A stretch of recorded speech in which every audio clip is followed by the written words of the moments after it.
Olá, o meu nome é Paulo Azevedo e eu não tenho nada de especial para te oferecer. Não sou nenhum empresário de sucesso e infelizmente também não inventei a cura para nenhuma doença rara e não estou aqui para te dar conselhos ou dizeres aquilo que tu tens que fazer ou não na vida, porque não sou exemplo para ninguém. Por isso, se quiseres aproveitar para fugir agora, aproveita no início. Venho apenas contar-vos uma história. Uma história real. Uma história que podia ser a tua história. A história que dá nome ao meu livro. Não há impossíveis. Eu digo todos os dias que é uma história de heróis. Heróis reais que tu tens em tua casa também. E não aqueles de ficção científica. Uma história de sonhos, de muitos sonhos. E de obstáculos. Porque nós muitas vezes na nossa vida trilhamos um caminho e escolhemos um caminho que pensamos que é o único caminho que temos para atingir o nosso foco. O nosso objetivo. Aquilo que queremos na vida. E quando nos aparece o primeiro grande obstáculo de frente, o primeiro grande problema, baixamos os braços e desistimos. Porque pensamos que esse obstáculo é impossível de derrubar. E não podemos ser hipócritas, nem estarmos aqui com tretas. Há obstáculos que nós não conseguimos derrubar, claro que há. Quem te disser o contrário está a mentir. Eu, por muito que quisesse ser um Cristiano Ronaldo, nunca podia. Mas não há um único obstáculo que tu não consigas dar a volta. Que tu não consigas passar ao lado, contornar. E muitas vezes para isso tens que te perder daquele caminho que tu escolheste. Perdeste o tempo que for necessário para entrares à frente desse problema. E basta usares algo tão simples que todos nós temos dentro do nosso peito. Esta história que eu te vou contar é uma história de amor. E esse vence todas as barreiras. Mas para te começar a contar esta história, eu costumo dizer em tom de brincadeira que gostava de ter uma máquina que pudesse viajar atrás no tempo. Acho que ainda não houve nenhum cientista louco que inventasse uma máquina que eu pudesse entrar e levar-me ao passado. Eu gostava muito de voltar ao antes de tudo, ao antes de mim, e contar-vos a história de um casal jovem, os meus futuros avós. Gostava muito de perceber como é que o meu avô conheceu a minha avó, como é que o meu avô conquistou a minha avó, que não é fácil. A minha avó é uma mulher difícil, não deve ter sido fácil. Gostava muito de perceber como é que eles foram em busca do sonho que tinham, ter o seu próprio restaurante. E emigraram, se calhar como tu já fizeste, ou familiares teus, e foram em busca do sonho. E regressaram anos mais tarde e abriram o seu pequenino restaurante. E cresceram como família. Tiveram duas filhas lindas, uma mais rebelde que a outra, que por si só ia ser a minha mãe. E eu gostava muito de entrar nessa utópica máquina e voltar ao passado e perceber como é que a minha mãe, com 16 anos, se apaixonou por um rapaz mais velho, que tinha 18, que já tinha a mania que era jogador de futebol, o meu futuro pai. E nós com 16 anos pensamos em tudo menos em responsabilidades da vida, é verdade.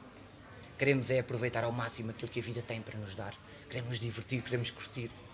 Nunca nos passa pela cabeça com 16 anos uma gravidez. Mas aconteceu. A minha mãe ficou grávida de mim. E é um choque, claro que é. Por muito que ela agora diga que não, eu imagino a minha filha entrar naquela porta com 16 anos e dizer-me: pai, estou grávida. Calma. Tens 16 anos. É um choque. Mas eu tenho a certeza que depois de ser aceita aquela notícia que cai como uma bomba, tenho a certeza absoluta que se tenha sonhado muito. Eu sou pai. Todos os dias. Eu fiz planos. Criei expectativas. Sonhei com o futuro dos meus filhos. Se calhar aquela criança com 16 anos sonhava que o filho ia abraçar o mundo com as duas mãos. E o meu pai sonhava que eu ia ser jogador de futebol como ele, ou pelo menos melhor. Também confesso-vos que não era preciso muito. Eu gostava muito que essa máquina aterrasse no dia 29 de outubro, às 9 da manhã, no quarto da maternidade daquela criança, para perceber onde é que ela se recompôs depois de levar o maior murro no estômago que alguém alguma vez pode levar. Eu comparo o meu nascimento com um tremendo murro no estômago. Sabes, quando te batem na barriga, tu ficas sem ar, sem conseguir respirar? É esse o impacto que eu acho que aquela criança teve naquele dia 29 de outubro. E eu gostava de estar ali, para conhecer os meus verdadeiros heróis. Nós ouvimos ao longo da nossa vida tantas vezes que o amor vence todas as barreiras e pensamos que é uma frase feita, que é um clichê. E não é. Os médicos traziam-me embrulhado num cobertor e a minha mãe voltava a adormecer da anestesia. E quando ela realmente acordou, os médicos disseram-lhe: Clara, o teu bebê é diferente. O teu bebê não é igual aos outros.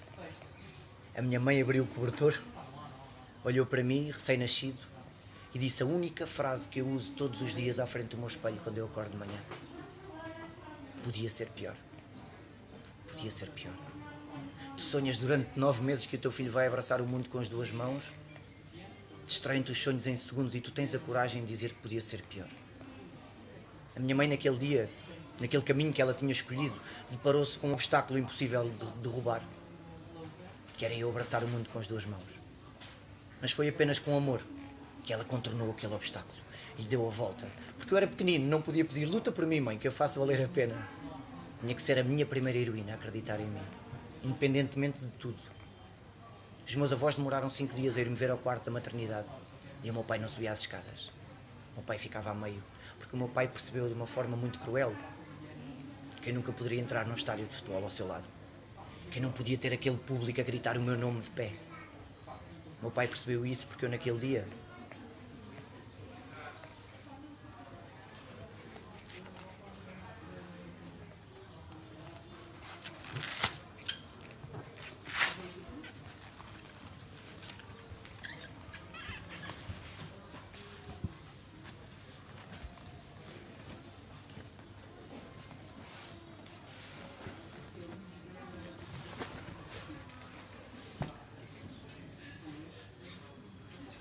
porque eu naquele dia tinha nascido sem pernas.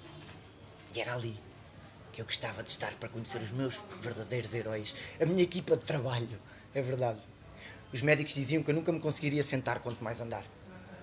E mesmo assim, os meus verdadeiros heróis tomaram a maior decisão da vida deles, porque a nossa vida é tão feita disso, pá. Decisões, tuas. Tu tens que ter coragem de assumir à frente do teu espelho quando acordas de manhã. Naquele dia decidiram-me trazer para casa e dar-me o máximo de conforto possível. Se é que isso era suficiente para mim, mas era a única coisa que me podiam dar naquele dia. O máximo de conforto possível. E eu vim para casa. E agora sou eu a contar-vos a história. Os médicos diziam que eu nunca me conseguiria sentar. E eu lembro-me que quando cheguei a casa, eu vivo numa aldeia, e vivia numa aldeia ainda mais pequenina que se chamava Redinha. E toda a gente tinha a curiosidade de ir ver o bebé diferente. O meu avô tinha uma loja de artesanato que era um fiasco, ele não vendia nada. E toda a gente tinha aquela curiosidade de ir ver aquele bebé que tinha nascido diferente. E então comprava uma peça de louça ao meu avô, uma peça de barro ao meu avô, e no final perguntavam-lhe: podemos ver o seu neto? Eu vendi mais peças de barro que o meu avô em 2 anos, em 15 dias. Isto é marketing puro, sem falar, é obra. Fui o maior empreendedor de sucesso da minha família, mesmo sem conseguir falar. E essas pessoas curiosas que compravam uma peça de barro ao meu avô, hoje estão na prateleira dos meus heróis. Eu tenho uma prateleira onde coloco os meus heróis todos os dias. Cada vez que me pegavam no colo, faziam-me sentir que ser diferente não era ser inferior. E vocês não imaginam qual é que foi a maior arma de integração que essas pessoas me deram anos mais tarde. Eu conto-vos mais à frente. Quero-vos falar no meu avô, o homem da minha vida. O meu avô moldava-me para eu enfrentar o mundo. Fazia de mim uma cobaia. O meu avô mostrou-me que este dedo que nasceu no meu braço não nasceu por acaso. Poderia servir para eu segurar a caneta. E serve até hoje. O meu avô inventou algo que eu vou carregar a minha vida toda. Não foi nenhum médico, nem nenhum cientista louco. Os médicos diziam que eu não me conseguia sentar e o meu avô inventou este encaixe, que aperta a cintura da minha prótese. Em cima de uma tábua, algo rudimentar. E o meu avô conta-me que todos os dias me sentava nessa tábua e eu caía para a frente. E o meu avô voltava a sentar-me naquela tábua e eu caía para a frente. E o meu avô voltava a insistir, sentava-me naquela tábua e eu todos os dias caía para a frente. E houve um dia que eu fiquei 5 segundos sentado. E o meu avô percebeu nesses 5 segundos que eu ia ser o dono das minhas próprias decisões. Nunca iam ser os outros a decidir aquilo que eu ia conseguir fazer na vida ou não. E eu hoje comparo aquela queda daquela tábua, aquelas dezenas de quedas, com os nãos da vida. Com as vezes que tu falhas. Podem-te dizer 10 vezes que não, 20 vezes, tu podes falhar 10, 20, 30 vezes. Mas vai chegar o dia que te vão dizer que sim. Vai chegar o dia que tu vais vencer. Mas depende de ti. Desistires ou continuares a lutar. Porque a verdade é que nós não escolhemos quando é que a vida nos prega uma rasteira. Não é uma decisão nossa. Nós não pedimos à vida para ela nos mandar ao chão. Mas é uma decisão tua se tu ficas deitado nesse chão. E naquele dia eu decidi levantar-me por breves segundos. E o meu avô pegou em mim, e a minha mãe e a minha família toda, e levou-me a um médico que realmente acreditou, o Dr. Gustavo, a quem eu dei o nome ao meu filho anos mais tarde. O Dr. Gustavo tirou-me fotografias, levou as minhas fotografias aos Estados Unidos, aqui na Europa, à Alemanha. Em todo lado lhe diziam: é um grau de próteses muito grande, vai ser praticamente impossível. E mesmo assim o Dr. Gustavo pôs-me as minhas primeiras próteses. Não eram estas, claro, eram umas mais pequeninas. E eu lembro-me, quando fiquei em pé, em cima das minhas próteses a primeira vez, tive um pânico tremendo, um medo terrível. E eu estava apoiado naquelas barras paralelas que nós fazemos fisioterapia, que vocês fazem fisioterapia quando partem ou torcem um pé. Eu não sofro desse mal. Eu estava apoiado naquelas barras, estava a minha mãe, todos os outros fisioterapeutas, o Dr. Gustavo, e o Dr. Gustavo chegou ao pé de mim e disse-me: anda. E eu tentei dar um primeiro passo e o meu braço esquerdo escorregou daquelas barras e eu caí. Tinha 4 anos. E lembro-me de estar deitado no chão a chorar e a minha mãe a correr para me levantar e o Dr. Gustavo segurou a minha mãe e não a deixou. E tu com 4 anos não percebes porque é que acabas de cair e ninguém te vem levantar. E ninguém veio. E eu tive que limpar as minhas lágrimas, apoiar-me naquelas barras e ficar de pé sozinho. E percebi naquele dia que eu tinha acabado de falhar para vencer. Tinha acabado de ter a maior derrota da minha vida e a maior vitória, porque eu percebi que tinha forças para me levantar sozinho. Eu tenho a noção que se a minha mãe me fosse levantar naquele segundo, ia-me levantar o resto da vida toda. E foi nesse dia que eu assumi um compromisso, porque a nossa vida também é feita disso, de compromissos nossos, pessoais, objetivos. E naquele dia o maior compromisso da minha vida foi simples. Hoje dei um passo e caí. Amanhã vou dar 2 e vou cair. No outro dia, ao terceiro passo, eu escorrego de novo e caio. Mas vai chegar o dia que eu vou conseguir dar 10 passos sem cair. Mas agora o impossível depende de mim. E durante 2 anos nunca me larguei daquelas barras paralelas. Era como se falhasse todos os dias. Como se me dissessem que não constantemente. E a minha mãe, contra a minha vontade, montou aquelas barras na rua, no jardim de minha casa. E no verão, obrigava-me a treinar 2 horas por dia. E eu não queria, porque eu já tinha alcunha de gato, eu subia às árvores. Eu tenho dupla personalidade. Uma com as próteses e outra sem próteses. Esta é a pior. Já as tirei. E um dia de verão, a minha mãe montou as barras, como era habitual, e eu andava e parava no limite. Tinha medo de arriscar. E a minha mãe, naquela tarde de verão, sentou-se no degrau da porta e baixou a cabeça. E eu percebi que ela estava a desistir. E agora tinha que ser eu. Aquele murro no estômago valia por tudo. Eu tinha que arriscar. Lembro-me que andei até ao limite daquelas barras, larguei-me a tremer a medo e disse: Mãe! E a minha mãe levantou a cabeça e eu estava a andar na direção dela, pela primeira vez, sem cair. Foi ali, realmente, que tudo começou. Que a minha família percebeu que o máximo de conforto possível não era suficiente para mim, eu queria mais. E eu entrei para a escola. E lembro-me que no meu segundo dia de aulas, a minha mãe foi expulsa. Em vez de ser eu expulso da escola, foi a minha mãe, porque a minha mãe mudou-se para a escola comigo. Eu lembro-me que a professora lhe dizia: Clara, não podes andar na escola com o teu filho, tens que deixá-lo voar sozinho. A minha mãe tinha medo que eu fosse vítima de preconceito. É normal. Eu não vos contei.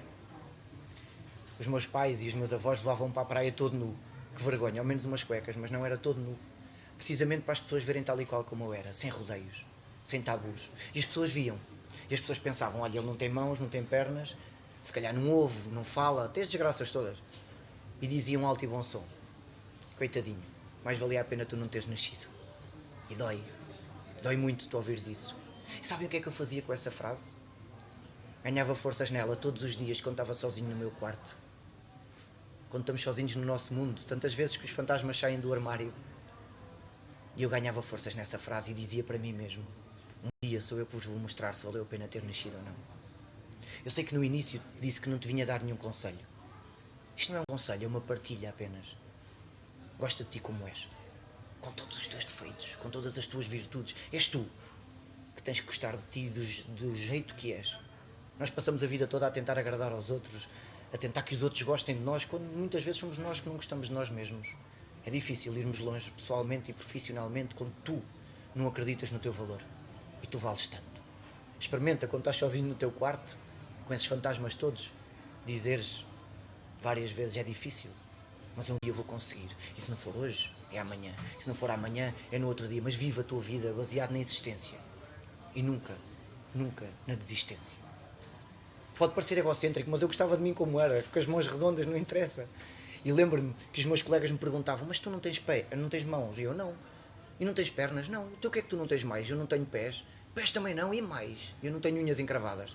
É verdade, eles davam pontapés e como viam que eu não sentia dores, eu dizia que vinha de Marte.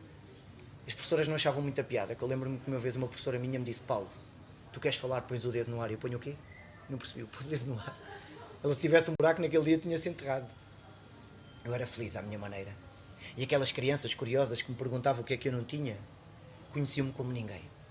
Eram simplesmente os filhos daquelas pessoas que iam comprar uma peça de barro aos meus avós. Os meus maiores heróis da integração, que estão no topo da minha prateleira de heróis. Conheciam-me como ninguém, mas literalmente como ninguém. Eles tiravam umas próteses, levavam-me às costas, tipo mochila, para todo lado.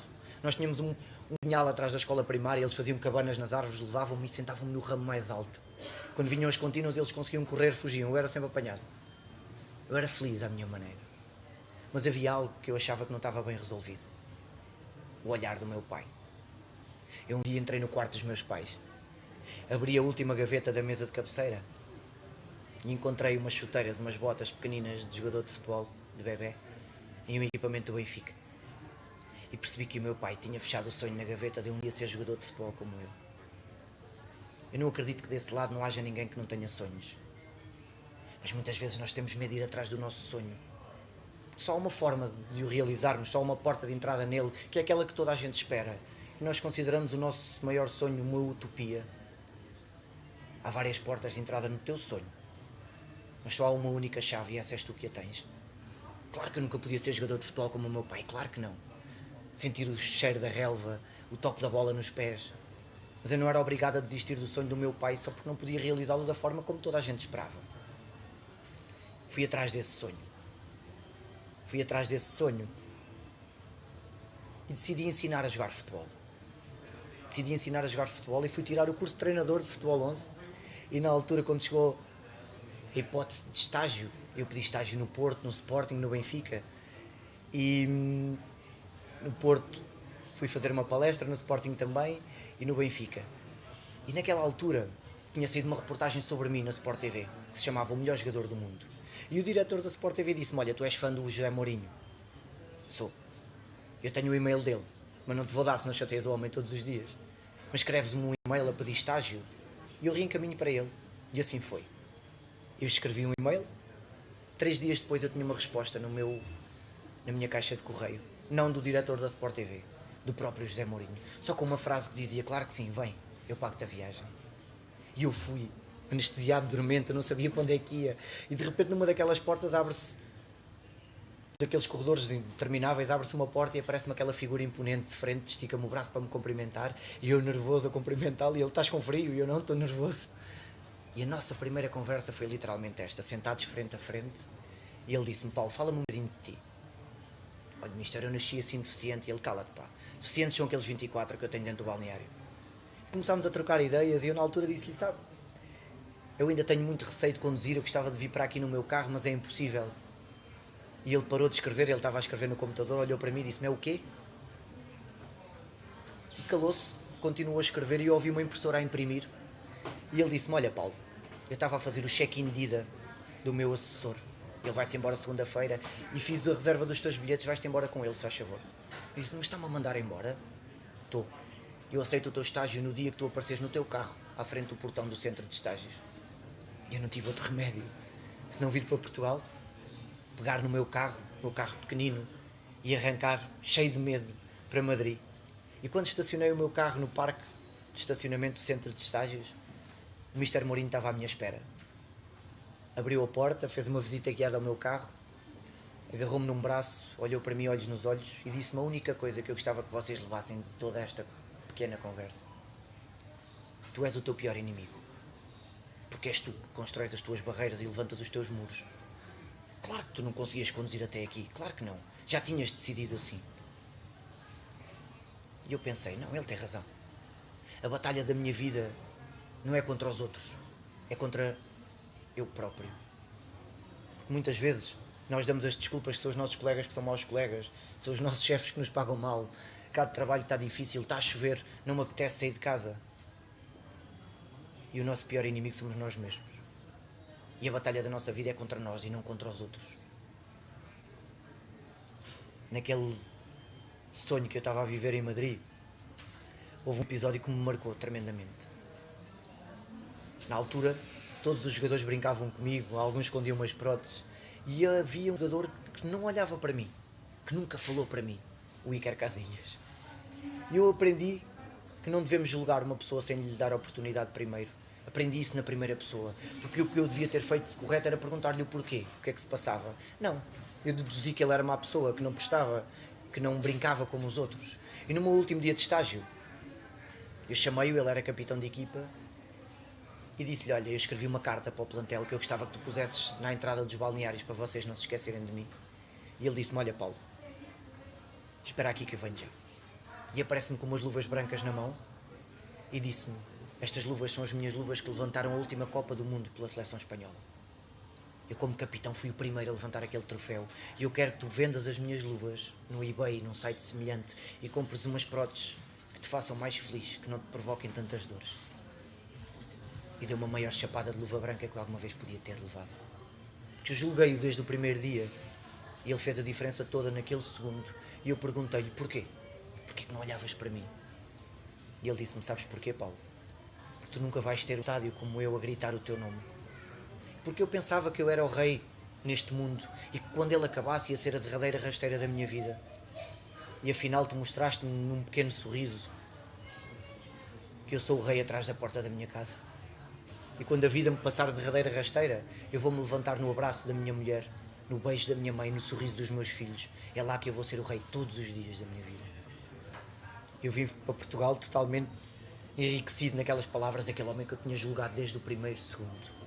E quando cheguei a Portugal, recebi a maior notícia da minha vida e a que me provocou mais medo. Que é ser pai do meu primeiro filho. E foi naquele momento, quando eu estava sentado no quarto da maternidade, naquele sofá que fica no canto, que me apeteceu ter aquela máquina de viajar no tempo que eu vos falei no início desta conversa. Agora era comigo. Apeteceu-me entrar naquela máquina, voltar ao passado. Àquela menina com 16 anos e dizer-lhe: agora sou eu, mãe.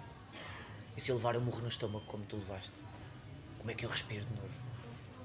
Eu não tinha medo que o Gustavo nascesse sem dedos. Isso são pormenores. Eu tinha muito medo de pegar o Gustavo no colo, de o deixar cair, de cair com ele, porque se tu me der empurrão nas minhas próteses eu caio. Tinha muito medo de não ser um pai à altura das expectativas do meu filho.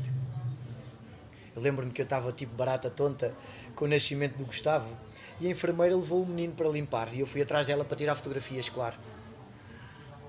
E aquela enfermeira que hoje está no topo da prateleira dos meus heróis percebeu naquele segundo que eu tinha que superar os meus medos.